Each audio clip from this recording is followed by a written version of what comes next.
আসসালামু আলাইকুম ওয়া রাহমাতুল্লাহি ওয়া বারাকাতুহু। গত 2 দিন যাবৎ জামাতের যে এক এমপি দ্বারা ঘটনা ঘটেছে।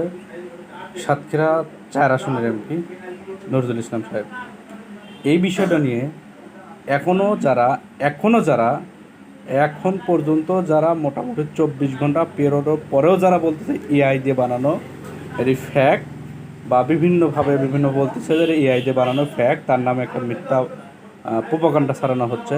আমি মনে করি এদের মুখে কুত্তা প্রসাব করছে, এজন্য এদের বিবেকে এখনও নাড়া দিচ্ছে না।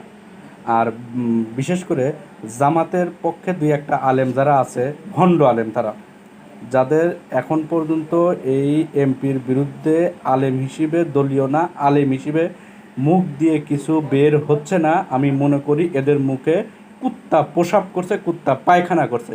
এদের মতন আলেম পৃথিবীর মধ্যে এত নিকৃষ্ট হবে এটা ভাবা যায় না। সে একটা অপরাধ করছে, সে অপরাধ স্বীকার করে, সে অপরাধ করছে, হ্যাঁ অপরাধ করছে, যে স্বীকার করছে সে অপরাধী, তার শাস্তি বিদ্যমান আইনে হোক, যেভাবে হোক। কিন্তু এখন পর্যন্ত তাদের দলীয়ভাবে বা তাদের দলীয় যারা আলেম ওলামা আছে, এখন পর্যন্ত তারা তাদের পক্ষেই ছাপাই গাচ্ছে। এটা মিথ্যা কথা, উনি এই কাজ করতেই পারে না, এখন পর্যন্ত মিথ্যা মিথ্যা বলতেছে। এবং যেসব আলেমেরা তার বিপক্ষে এখন পর্যন্ত একটা কটু কথা বলতে পারলো না যে না এই কাজটা করছে, ওনার ব্যক্তি হিসেবে এটা খারাপ হয়েছে, আমি মনে করি তাদের মুখে কুত্তা প্রসাব করছে, কুত্তা পায়খানা করছে।